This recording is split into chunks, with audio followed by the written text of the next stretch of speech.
Hello दोस्तों, welcome to बनाएंगे topper के आज की इस वीडियो में हम फिर से पगलाई करने चले आए हैं, जो कि है आपका प्रश्नावली 3.2। भाई मैथ वाले पागल ही होते हैं, जानते हो ना। तो यहाँ पर मतलब कहते हैं लोग, ऐसे होते नहीं हैं, बहुत टैलेंटेड बंदे होते हैं जो लोग मैथ पढ़ते हैं। ठीक है, आप भी हो टैलेंटेड जो देख रहे हो वीडियो। ठीक है, तो थोड़ा अपने आप को टैलेंट बिखोरो और फटाफट से क्वेश्चंस को करना स्टार्ट कर दो। और इससे पहले की वीडियोस नहीं देखी है तो प्लीज़ जा करके देख के आओ, नहीं तो ये वीडियो नहीं समझ में आएगी। ठीक है ना, तो चलिए पहले देखते हैं। पहला क्वेश्चन है कि यहाँ पर निम्न समस्याओं में रैखिक समीकरण युग्म बनाइए, उनके ग्राफीय विधि से हल ज्ञात कीजिए।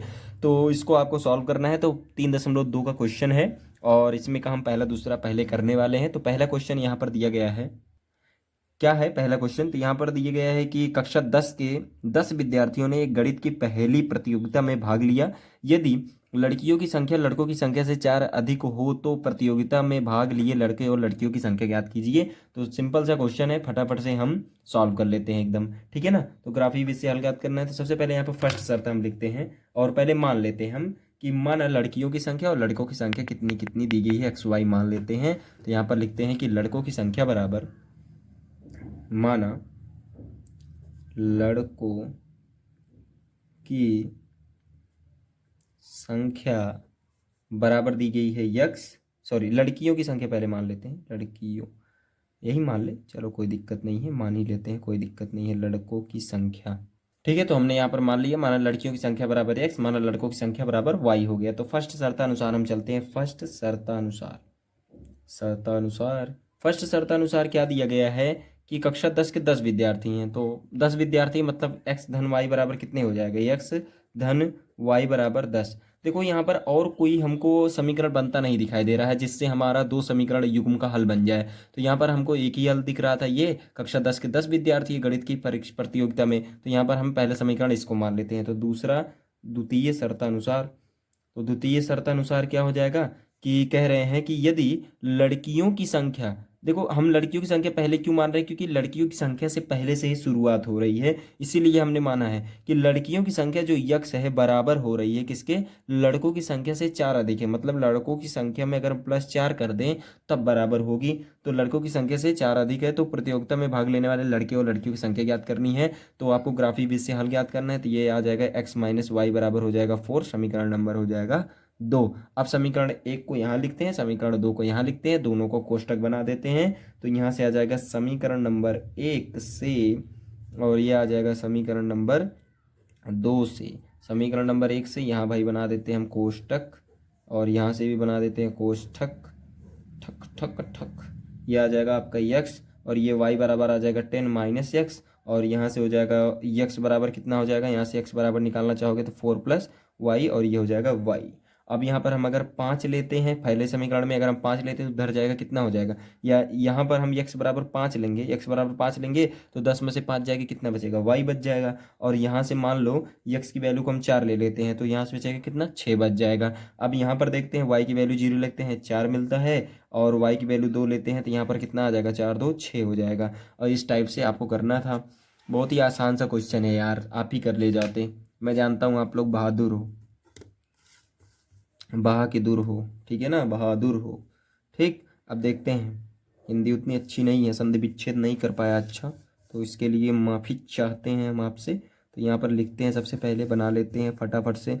क्या बना रहे हैं भाई, ये हम निर्देशांक बना रहे हैं ना, कोऑर्डिनेट्स बना रहे हैं, चतुर्थांश बना रहे हैं। ठीक, और ये आ जाएगा x, x dash, y, y dash. अब यहाँ पर हम वैल्यूज लिख, देखो कितने वैल्यूज तक, 5 और 6, मैक्सिमम 6 तक गया, तो 6 तक हम भी चले जाते हैं, फटाफट से लिख देते। तो मैक्सिमम हमने 6 तक यहाँ पर लिया है। अब हम क्या करते हैं कि पहले वाले समीकरण को प्लॉट कर देते हैं फटाफट से। यहाँ पर देखते हैं कि 5,5 5,5 तो यहाँ कहीं जा रहा है, ये पॉइंट हो गया। यहाँ पर आ जाएगा 4,6, तो 4 ये रहा, 6 ये कहीं जाएगा, यहाँ कहीं जाएगा।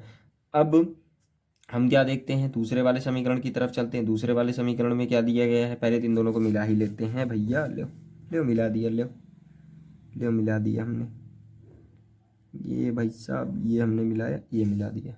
ठीक, मज़ा आया कि नहीं मिलाने में, मज़ा कहाँ नहीं आएगा। अब देखते हैं, और दूसरा वाले समीकरण में देखते हैं 0,4, 4,0, 4,0 कहाँ आ गया, यहाँ कहीं आ जाएगा। और यहाँ पर 6,2, 6,2, 6 ये रहा और 2 यहाँ कहीं रहा। अब इन दोनों को हम मिला देते हैं, मिला देंगे भाई, मिला देंगे तो यहाँ पर कितना आ जाएगा, ये मिलाया हमने कुछ इस टाइप से मिला दिया। अब देखो ये दोनों पॉइंट्स काट कहाँ रहे हैं, थोड़ा सा और हम अगर पॉइंट्स को लेकर के जाएं तो ये यहाँ कहीं आएगा 7, ये कहीं आएगा 8, यहाँ कहीं आएगा 9।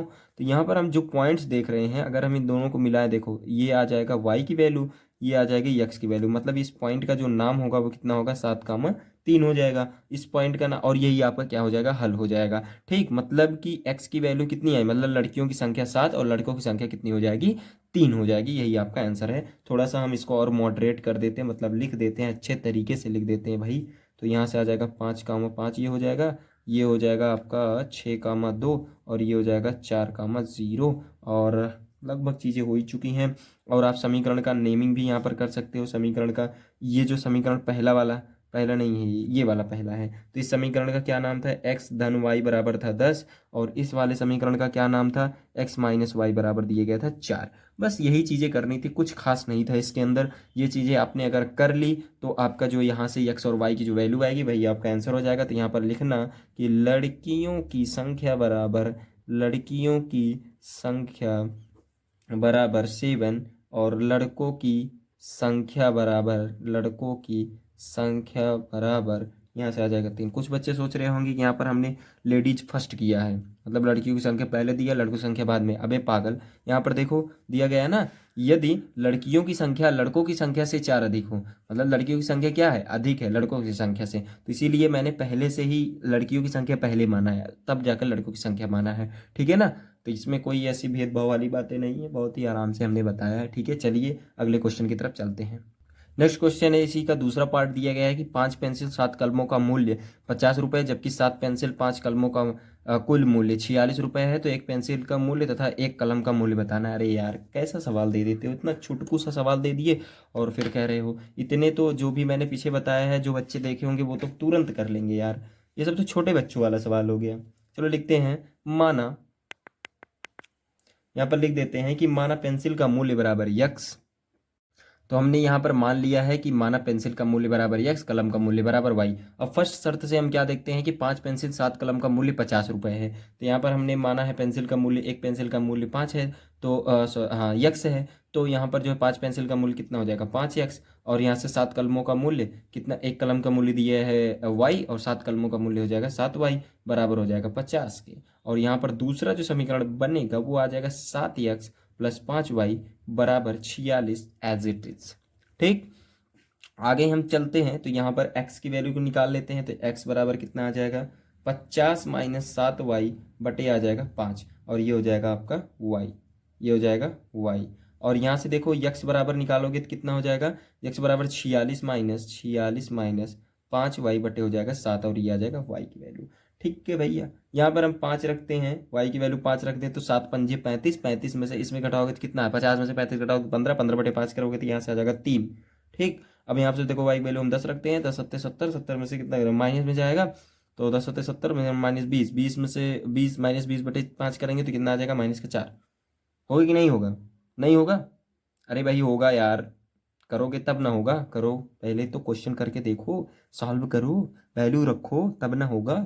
यहाँ पर देखते हैं वाई की वैल्यू अगर हम 5 रख देते हैं, वाई वैल्यू 5 पचे 25, 25 इसको करेंगे तो 25 आ जाएगा, 14 बचेगा क्या, 21 बचेगा, सॉरी हाँ 21 बचेगा, क्योंकि 5 पचे 25, ये आ जाएगा एक, और कितना आ जाएगा यहाँ से, अरे यार 46 है, 46 में से क्या करोगे, 5 पंचे 25, 25 घटा दोगे तो यहाँ से आ जाएगा एक, और ये आ जाएगा कितना 2, तो 21 बचा ना, 7 त्रिक 21, तो 3 आ गया यहाँ से। यहाँ पर क्या करोगे देखो, अब यहाँ पर हम वाई की वैल्यू 12 रख दे, 12 पंचे 60, 12 पंचे 60 ही होता है ना, 60 में से क्या करोगे 46 घटा दोगे तो यहाँ से 14 बचेगा, तो 7 दूना 14, वो भी माइनस में आएगा क्योंकि 60 क्या था, बड़ा था, तो यहाँ से आ जाएगा माइनस का कितना हो जाएगा 2।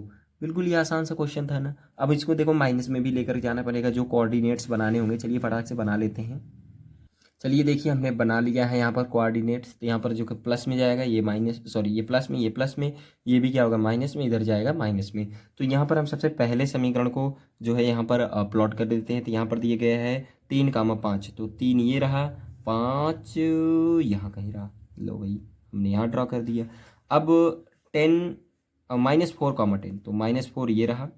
ठीक, एक्स पर -4 लेना है तो एक्स पर -4 ये रहा, और 10 यहाँ कहीं जाएगा, ये आएगा यहाँ कहीं बन जाएगा, दोनों जहाँ मिलेंगे इसको मिला देंगे हम।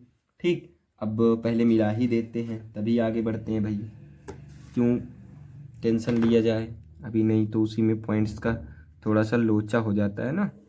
पहले तो मिला ही लेते हैं, ये जाएगा, ये यहाँ कहीं से निकल जाएगा, ऐसे 10 से होकर के निकल जाएगा। ठीक है, आगे बढ़ते हैं भाई, आगे बढ़ते हैं तो अगला जो पॉइंट कहलाएगा वो कहाँ से जाएगा, देखो अगला जो पॉइंट होगा एक्स पर -4 लेना है, तो एक्स पर -4 आपको लेना है, और आपको क्या लेना है, और वाई पर 10 लेना है, तो -4 यहाँ कहीं था, 10 ये तो हो गया है ना, ये तो हमने बना ही लिया है। नेक्स्ट वाले को हमको देखना है, तो यहाँ पर हम देखते हैं तो 5, 3 आपको लेना है, तो 5 कहाँ रहा, ये रहा, और 3, 5 आपको लेना है, 3 ये रहा, 5 ये रहा, 3, 5 दोनों में कॉमन है इसीलिए। ठीक है, तो ये वाला पॉइंट तो हमको मिल गया 5, 3।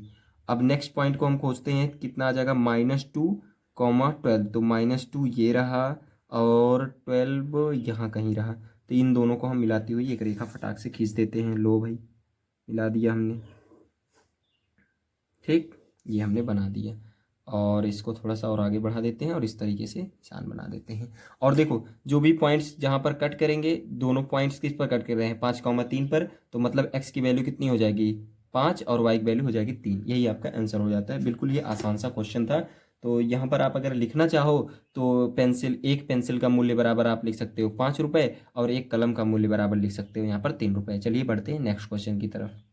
तो क्वेश्चन नंबर 2 है आपका, यहाँ पर दिया गया है कि अनुपात A1/A2, B1/B2 और C1/C2 की तुलना कर ज्ञात कीजिए कि निम्न समीकरण युग्म द्वारा निरूपित रेखाएं एक बिंदु पर प्रतिच्छेद करती हैं अथवा संपाती हैं। मतलब आपको बताना है कि क्या ये किसी बिंदु पर प्रतिच्छेद करती हैं, या क्या करती हैं, मतलब एकदम समांतर निकल जाती हैं, यही आपको बताना है, या समांतर नहीं, हाँ संपाती मतलब हो जाएगा यहाँ से कि कई रेखाओं कई बिंदुओं पर ये क्या करती हैं, कट करती हैं। तो आपको यही चीज़ें बतानी है। अगर हो सकता है कहीं ना कहीं हो सकता है समांतर भी आ जाए, तो उसको भी हम केस को जानते हैं, सारी केस को आपको जानते हैं। तो प्रतिच्छेद के लिए, संपाति के लिए, जिसे जिसे हम क्या करते हैं, अपरिमित रूप से अनेक हल कहते हैं ना भाई, उसी को। और प्रतिच्छेद करता होगा तो हम जानते हैं सारे कंडीशंस। अगर आपको कंडीशंस नहीं पता है, एक बार फिर से मैं यहाँ पर रिपीट कर देता हूँ कि जब भी क्या हो जाएगा, आपके सामने क्या आएगा कि A1/A2, ठीक है ना,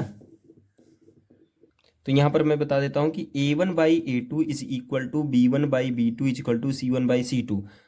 अगर ये चीज है तो रेखाएं क्या होंगी, क्या कहलाएंगी, आपके अपरिमित रूप से अनेक हल होंगे, मतलब कि संपाती हो जाएंगे, संपाती हो जाएंगे। अगर A1/A2 is not equal to B1/B2 के होता है, मतलब दोनों बराबर नहीं होती है, तो ये वाला क्या हो जाएगा, अद्वितीय हल कहलाएगा। मतलब ये क्या होगा, आपका एक यूनिक हल होगा, एक ही हल होगा लेकिन यूनिक होगा। और जब A1/A2 is equal to B1/B2 is not equal to C1/C2 के होगा, तो ये क्या कहलाएगा, समांतर कहलाएगा। और ये जो हो जाएगा आपका, ये समांतर होता है, मतलब इसके कोई हल नहीं होते हैं। यही चीज़ आपको याद रखनी है। और मैं फटाफट से अब इस क्वेश्चन को करवाता हूँ, जिससे आपको पूरी तरीके से ये क्वेश्चन समझ में आ जाए और सॉल्व भी हो जाए। चलो देखते हैं पहले क्वेश्चन को। तो यहाँ पर सबसे पहले हम लिखते हैं समीकरण 1, समीकरण 2, ये हो जाएगा समीकरण नंबर 2। तो यहाँ पर हम लिखते हैं कि समीकरण 1 में A1x plus B1y plus C1 बराबर 0 से तुलना करने पर, तुलना करने पर, तुलना करने पर, तो तुलना करते हैं। तो यहाँ से जो A1 की वैल्यू आपको मिलेगी वो कितनी मिल जाएगी, यहाँ से 5। देखो यही इसी का जो x का गुणांक होगा वही आपका क्या हो जाएगा, A1 हो जाएगा। A2 कितना, B1 कितना हो जाएगा, यहाँ से -4, और C1 बराबर आ जाएगा 8। और यहाँ से देखो अब देखते हैं नेक्स्ट के लिए, समीकरण 2 में A1x plus B1y plus C1 बराबर 0 से, सॉरी A2x होगा ना, A2x B2y प्लस C2z, क्योंकि दोनों नहीं तो सिमिलर हो जाएंगे, बराबर हो जाएंगे, इसीलिए हम थोड़ा सा अलग कर देते हैं, से तुलना करने पर, तुलना करने पर जब हम इससे तुलना करेंगे तो A2 की वैल्यू कितनी आ जाएगी, 7, B2 की वैल्यू कितनी आ जाएगी, 6, और C2 की वैल्यू कितनी आ जाएगी, -9 आ जाएगा। अब इसके अनुपात को हम चेक कर लेते हैं कि A1/A2, क्या A1/A2 और B1/B2 क्या आपस में बराबर होंगे, या C1/C2, जो भी होगा देखते हैं क्या होता है कि A1/A2 comma B1/B2 comma C1/C2 की तुलना से, की तुलना से। जब हम इससे तुलना करेंगे तो a1/a2 को जब हम देखते हैं यहाँ से, जब हम a1/a2 लिखते हैं मतलब 5/7, तो यहाँ पर हमने 5/7 लिख दिया। और क्या ये -4/6 के बराबर, 4/6 को आप काटोगे कितना मिलेगा, -2/3 मिल जाएगा। क्या ये दोनों आपस में बराबर हैं, बिल्कुल भी नहीं है। तो यहीं से क्या हो गया, हमारा कंडीशन किसके लिए, प्रतिच्छेद करती हुई, कहने का मतलब प्रतिच्छेद करती हुई, जो a1/a2 is not equal to b1/b2, कहने का मतलब जो अद्वितीय हल होता है वो आपको मिल गया है, और इसी को बोलते हैं प्रतिच्छेद करती हुई रेखाएं। तो यहाँ पर हम डायरेक्ट लिख देंगे कि यहाँ पर a1/a2 is not equal to b1/b2, अर्थात ये क्या हो जाएगा, प्रतिच्छेदी है। क्या है, प्रतिच्छेदी है, प्रतिच्छेदी है। ठीक, तो यहाँ पर लिख देंगे प्रतिच्छेदी है। अब नेक्स्ट क्वेश्चन सिंपल से, यही चीजें सब में करनी है आपको, जितनी भी चीजें दी गई हैं, जितने भी क्वेश्चन दिए गए हैं, तीनों के तीनों में यही चीजें करनी है। ठीक है ना। तो यहाँ पर हम लिख देते हैं पहले के, अब इसमें लिख देते हैं। तो यहाँ पर हम फटाफट से लिख लेते हैं। यहाँ पर जो a1 की वैल्यू निकलेगी वो कितनी आ जाएगी, 9। और a2 की जो सॉरी b1 की जो वैल्यू निकलेगी वो आ जाएगी 3, और c1 की जो वैल्यू निकलेगी 12। और यहाँ से जो a1 की वैल्यू 18, और a2 वैल्यू आ जाएगा 18, और b2 की वैल्यू हो जाएगी 6, और c2 की जो वैल्यू आ जाएगी यहाँ से आ जाएगी 24। अब हम क्या करते हैं, इन दोनों ही समीकरणों में हम a1/a2 और b1/b2 और c1/c2 की तुलना करते हैं। तो यहाँ पर लिख देते हैं a1/a2, b1/b2, c1/c2 की तुलना से। जब हम इन दोनों तीनों में तुलना करते हैं तो हमको क्या देखने को मिलेगा, यहाँ पर जब हम देखो a1/a2 रखते हैं, a1/a2 जब हम रख देंगे तो 1/2 आएगा। ठीक है, वही चीज़ तो आएगा, ये आप जानते ही हैं। तो यहाँ पर 1/2 आ गया, 1/2 आ गया।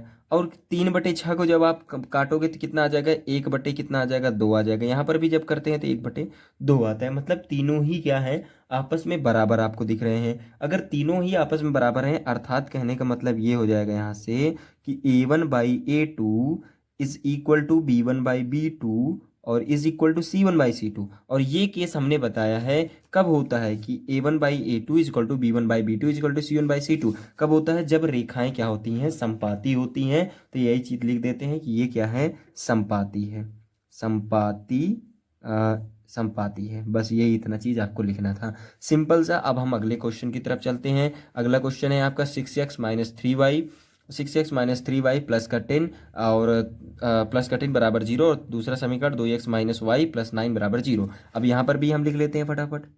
तो यहाँ पर देखो a1 की तुलना करेंगे तो a1 बराबर कितना मिलेगा, 6, b1 बराबर कितना मिलेगा, -3, c1 बराबर कितना मिलेगा, 10 मिलेगा।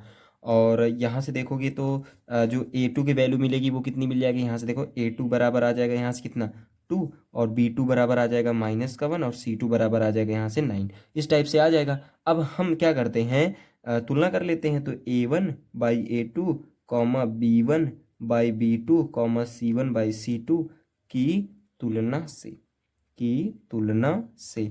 जब हम इसकी तुलना करते हैं तो हमको क्या देखने को मिलता है, 6/2, 6/2 करोगे तो कितना आ जाएगा, 6/2, चलो लिख ही लेते हैं। 6/2 बराबर करते हैं किसके, -1, -3/-1 बराबर हो जाएगा 10/9 के। क्या ये सच में बराबर हैं? देखो एक चीज़ तो ये बराबर नहीं दिख रही है, ये दोनों तो बराबर हो जा रहे हैं। क्यों? क्योंकि माइनस माइनस से कैंसिल हो जाएगा, और इसको जब आप करोगे तो यहाँ से आ जाएगा कितना, 3/1 मिल जाएगा, 2×3=6, 2×1=2, 2×3=6 हो जाएगा, और बराबर आ जाएगा 3/1। ये दोनों तो बराबर हो रहे हैं, लेकिन ये क्या हो रहा है, 10/9 आपस में बराबर नहीं हो रहे हैं। तो ये कहने का मतलब है कि ये जो हो जाएगा समांतर युग्म कहलाएगा, और ये चीज़ आपको दी गई है। तो यहाँ पर हम लिख देते हैं, तो यहाँ से हो जाएगा समांतर युग्म, समांतर युग्म है। तो इस टाइप से आप लिख सकते हैं, समांतर युग्म है, संपाती युग्म है, प्रतिच्छेदी युग्म है। इस टाइप से हमने सारे क्वेश्चन को कर लिए हैं बहुत ही बेहतरीन अंदाज में, और चीज़ों को हमने अच्छे से समझा भी है। अगर आपको कहीं भी डाउट हो तो कमेंट सेक्शन में आप कमेंट कीजिएगा, हम आपको पूरी तरीके से डाउट क्लियर करने का प्रयास करेंगे। ठीक है, अगली वीडियो, नेक्स्ट वीडियो आपकी ही डाउट के लिए होगी, ये आप निश्चिंत रहिएगा। ठीक है, चलिए आज के लिए इतना ही। Thank you, have a nice day, वंदे मातरम, जय हिंद। और आपको वीडियो जो है 7:30 से 8 बजे के बीच में आपको मिल जाएगी, इसका आप टेंशन मत लेना। 8 साढ़े 7 बजे तो पक्का आपको मिल जानी है रात को, और 8 बजे तक मिल जाएगी। अगर मान लो कहीं लेट हो गया, थोड़ा सा दिक्कत आ गई, तो हम क्या करेंगे आपको, क्योंकि मैं तुरंत ही एडिट करता हूँ, तुरंत ही डाल देता हूँ, तो इसीलिए थोड़ी सी प्रॉब्लम आती है। और थोड़ा थंबनेल वगैरह की दिक्कत होती है ना, तो इसीलिए थोड़ा उसको भी मुझे मैनेज करके चलना पड़ता है, थंबनेल वगैरह को भी, तो चीज़ें देखनी पड़ती हैं। तो आज के लिए इतना ही। Thank you, have a nice day. वंदे मातरम, जय हिंद।